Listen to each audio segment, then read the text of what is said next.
Pernah gak sih kalian kepikiran kenapa kalau kita lagi ngomongin iblis atau setan, bayangan di kepala kita tuh semuanya hampir sama? Sosok gede, merah, tandukan, ekor panjang, kadang bawa garpu raksasa, kadang juga punya sayap kelelawar. Nah, yang bikin main bowlingnya lagi guys, gambaran itu semua ternyata agak muncul tiba-tiba. Itu hasil campuran dari ribuan tahun sejarah, mitologi, tafsir agama, sampai karya sastra legendaris.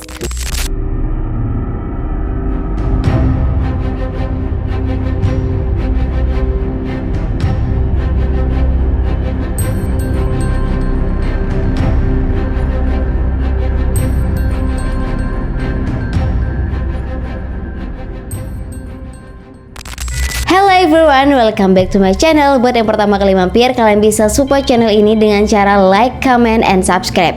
Oke guys, hari ini aku bakal ngulik gimana sih sejarahnya evolusi sosok setan dari dulu sampai jadi yang kita kenal sekarang. So, nggak usah lama-lama, kita langsung masuk ke ceritanya.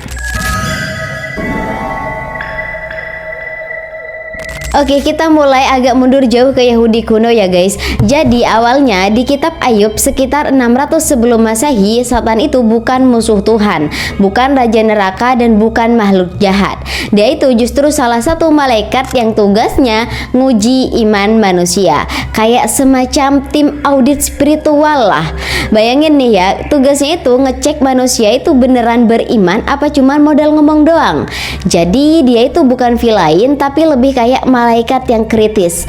Namanya juga hasatan, yang artinya penentang atau penguji. Tapi guys, cerita ini mulai berubah setelah Yahudi itu bersinggungan sama kepercayaan Persia kuno. Orang Persia itu punya agama Zoroastrianisme yang percaya dunia itu dibagi menjadi dua.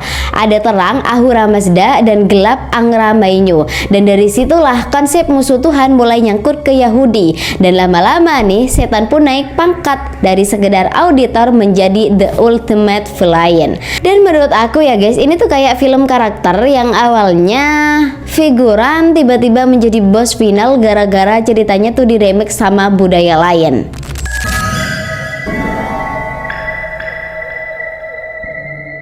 Oke, sekarang kita loncat ke Islam guys. Jadi di Islam itu jelas banget iblis itu bukan malaikat jatuh guys, tapi merupakan jin. Kenapa?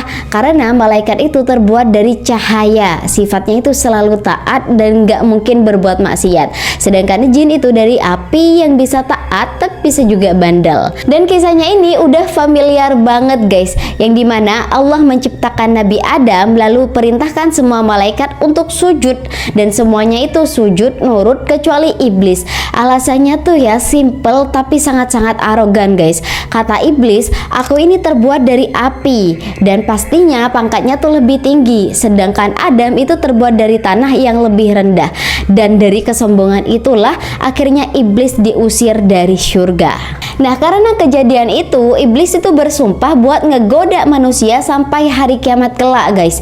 Dan dari situlah muncul istilah setan buat semua pengikutnya.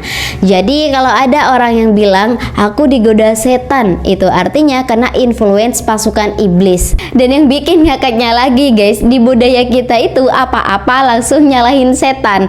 Telat bangun salah setan, nyontek ujian salah setan. Padahal mungkin ya setannya tuh lagi rebahan yang nggak tahu apa-apa. Kasihan ya guys, selalu jadi kambing hitam.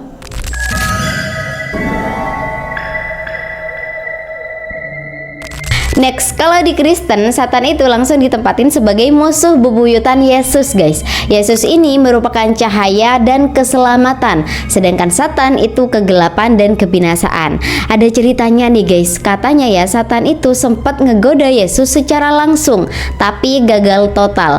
Karena Yesus itu selalu bisa nge-counter dengan iman dan firman. Nah, menariknya lagi, Yesus juga sering banget pakai istilah iblis buat nyindir muridnya kalau lagi salah langkah.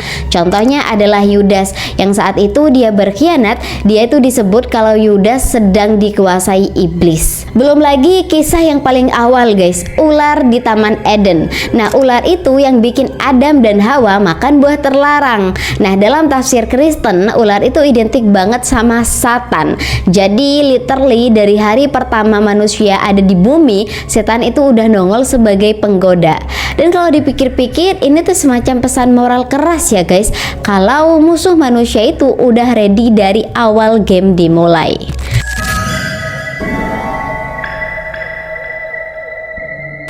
Oke, kita ke bagian yang paling ikonik. Kenapa sih Satan itu digambarin kayak kambing tandukan? Nah, ternyata guys, ini ada hubungannya sama mitologi Yunani Romawi.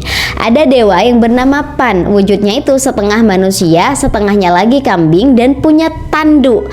Pan ini merupakan dewa kesuburan, alam dan juga gembala. Tapi karena dia juga diasosiasiin sama hal-hal sensual, begitu Kristen masuk ke Eropa, Pan itu di rebranding menjadi simbol dosa dan hawa nafsu. Nah, dari sinilah image kambing bertanduk itu nempel ke Satan. Next, di mitologi Nordik itu ada Helheim, putri Loki. Dia itu nguasain dunia bawah, dan kata Hel itu buat nyebut neraka di tradisi barat. Terus ada juga nih Hades, penguasa dunia bawah dari Yunani, yang akhirnya diserap menjadi simbol neraka. Makanya nggak heran nih kalau di film-film neraka tuh selalu digambarin di bawah tanah. Itu ternyata bukan random guys, tapi karena akar mitologinya yang udah kuat. Dan menurut aku pribadi ini tuh keren tapi agak ironis ya guys. Bayangin aja, dewa kesuburan sama penguasa dunia bawah tanah sekarang tuh jadi poster boy iblis modern.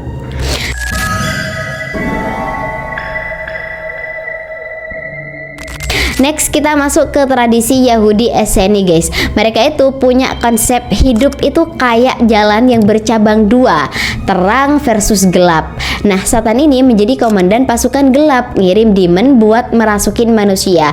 Dan dari sinilah muncul nama-nama kayak Beelzebub yang sering nongol di film horor. Nah, ada juga nih kitab Henok. Di situ diceritakan kalau ada anak-anak Tuhan yang jatuh dari surga gara-gara ngajarin manusia ilmu sihir dan metalurgi.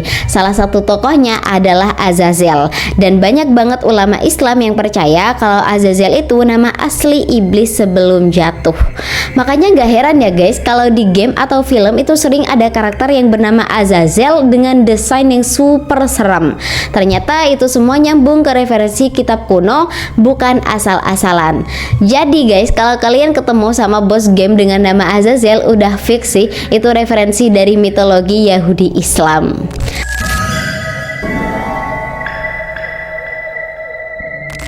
Oke, sekarang kita masuk ke abad pertengahan guys. Ada sastrawan Italia yang namanya Dante Alighieri. Dia ini bikin karya monumental dengan judul The Divine Comedy. Di bagian Inferno, dia itu ngegambarin Satan dengan secara detail. Menurut Dante, Satan itu makhluk raksasa, badannya kebukuan di es, dan punya 3 wajah dengan ekspresi yang putus asa. Dan di tiap mulutnya, dia tuh lagi ngojah para pengkhianat, kayak Yudas, Brutus, dan Cassius. Terus dia punya sayap kelelawar yang gede banget, tapi bukannya bikin terbang, justru malah bikin angin dingin yang bikin dia tuh makin kejebak dalam es. Dan yang kerennya lagi, karya Dante ini tuh bener-bener ngebentuk imajinasi orang Eropa soal iblis guys. Dan dari sinilah visual Satan dengan sayap kelelawar makin populer. Sampai sekarang pun masih dipakai di film horor.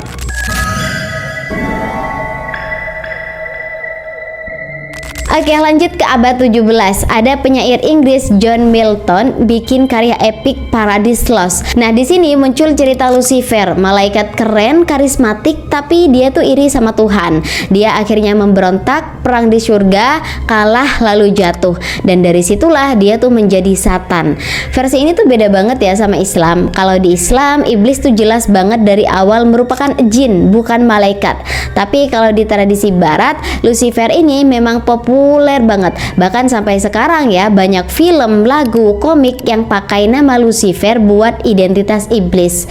Dan kalau aku pribadi sih ngelihatnya versi Islam lebih konsisten secara logika, tapi versi Milton juga lebih dramatis dan puitis. Kayak kisah hero jatuh yang bikin simpati tapi juga serem. Dan pastinya dua-duanya itu punya daya tarik tersendiri.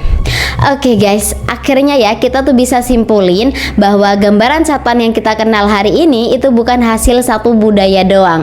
Itu merupakan hasil mix dari berbagai tradisi. Ada Yahudi, Kristen, Islam, mitologi Yunani, Romawi, Nordik, sampai juga sastra abad pertengahan. Menurut kalian versi mana nih yang paling creepy? Satan sebagai jin pemberontak di Islam, sebagai musuh Yesus di Kristen, sebagai dewa kambing di mitologi Yunani, atau versi literatur kayak Dante dan Milton? Tulis jawaban kalian di komentar. Dan terima kasih banget buat yang udah nonton sampai akhir. Jangan lupa untuk like, share, dan subscribe karena masih banyak banget kisah yang belum kita bongkar. Sampai jumpa di next video. Bye.